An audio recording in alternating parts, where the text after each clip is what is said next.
Hi, I'm Dr. Corinne Wickens, and this is one of the vocabulary strategies for teaching conceptual vocabulary instruction, a la word webs. Sometimes word webs are known as spider webs or concept maps, semantic maps, but particularly one of the central foci is you have a keyword in the middle and then a number of terms on the outside.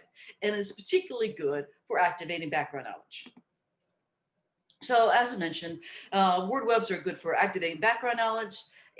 They're so easy. It's almost insane that they incorporate into multiple disciplines and contexts. All you need is some paper or a wall, as whiteboard, and then ask students to brainstorm from a key topic. And so as such, it promotes student engagement and can elicit wide-ranging vocabulary, which is important to scaffold instruction for students of diverse abilities and wide-ranging backgrounds. So in another PowerPoint, I highlighted and defined the difference between Tier 1, Tier 2, and Tier 3 vocabulary. And just a reminder, Tier 2 is vocabulary that begins to be learned usually in intermediate grades and moves up. It is high frequency and oftentimes has multiple meanings and or occurs across multiple domains. So this is a Tier 2 term, the term ludicrous. And this might be something that's found and done in an English language arts classroom. And you'll notice is that the vocabulary that is around the word ludicrous, it has varying levels of simplicity and sophistication, from silly to preposterous. And so in that way, it allows for greater inclusion, participation, and understanding that different students can then hook onto different ideas at wherever level they're at. So lower level struggling readers or English learners might, it's like, oh, ludicrous is silly. Yeah, okay, I get that. But then your students who are above level, then, you want them using, preposterous. But getting them to understand the word ludicrous in the first place is really powerful. So then here is another Tier 2 vocabulary word, but it's particularly being used in physical education setting. The word is healthy. So really, word that is used in multiple domains, but particularly in relationship to physical education is that we have what does it mean to be healthy? And that would be really important at the beginning of a school year. And again, you notice some of the different kinds of words that are used. Isn't sick, eats well. We might have emotional or mental, physical, health. There's lots of different things that might come and connected to this. But one of the things that is also important is some of the conceptions and misconceptions. So one of the words in here is skinny, and healthy and skinny are not the same idea. And skinny could be actually the opposite of healthy. But it's often an idea that students might have. So it's important to, just lay out the landscape of students' background knowledge without censoring at this point in time so that misconceptions like that can be more clearly addressed. Here's a tier 3 example, or it's like, as a broader topic at World War II in the social studies. So we have Holocaust, Hitler, D-Day, Pearl Harbor, Japanese camps, Rose of the River, lots of different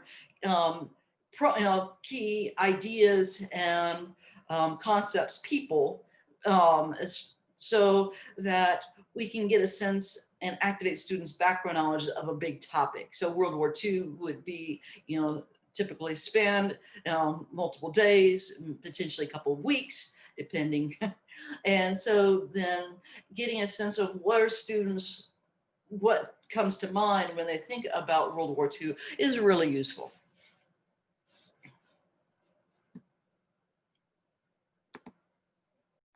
Hi, I'm Dr. Corinne Wickens, and I'm a professor in the Department of Curriculum Instruction, and I specialize in content and disciplinary literacy.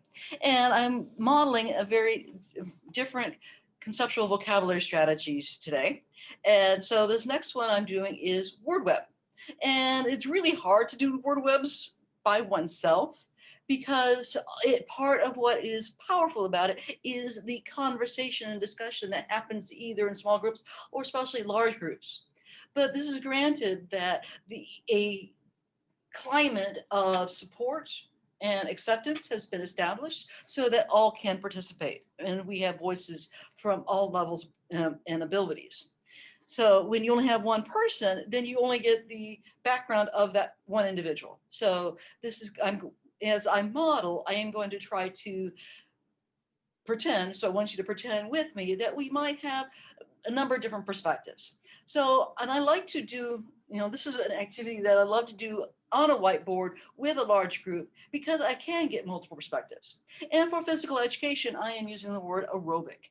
Aerobic is an important term in physical education.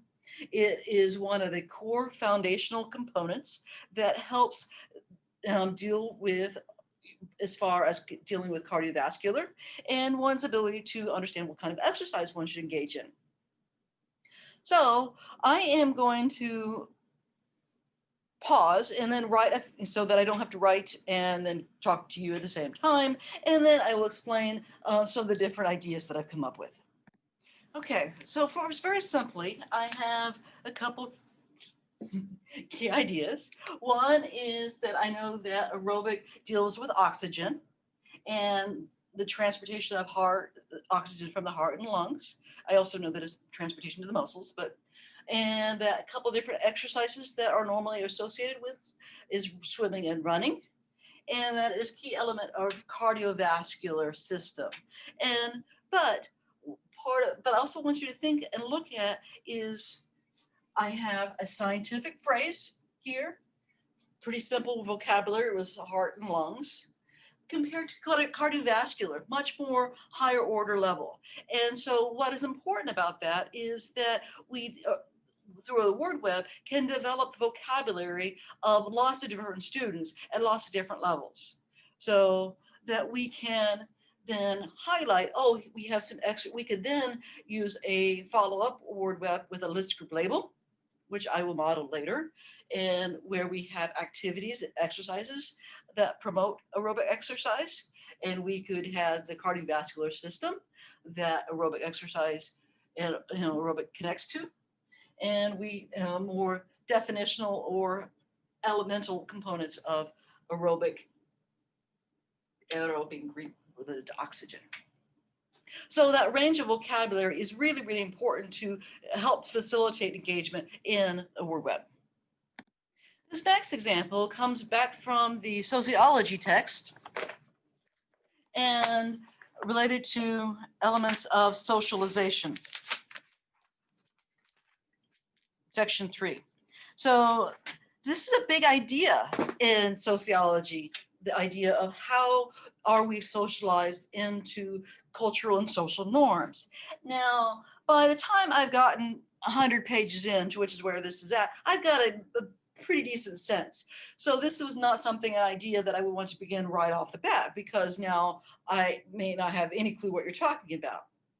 So, but if we're wanting to think about activating students' background knowledge, which the word web is really great on doing, then we might want agents. We think about forces or factors, thinking about what that word means. So what are the forces or factors that influence how we are socialized in society? So this idea of socialization, again, by the point in time this idea comes up, this part would not be new, because that's an important element. Is we don't want to bring out a topic that is so brand new that students aren't going to be able to participate. If word webs are really useful for engaging students in concepts and to understand and develop their understanding of this vocabulary to help develop their meaning making through text, then we don't want a word where I have no clue what we're talking about. All right, so agents of socialization. I know, again, so what I'm going to do is I'm going to pause the video so that I can write and then come back and talk at the same, so I can't do the same thing. So by this point in time, again, we should have a sense that students should be able to participate fairly easily and understand different elements and factors or agents that influence how we are socialized into our society, into the values and ideologies that permeate our society. So we know that beginning with parents and family are significant, church, school, the broader mass media, and both print and digital, and particularly digital becomes more and more increasingly important in our information age. Peers, as students move from children to adolescents and then adults, peers become really important.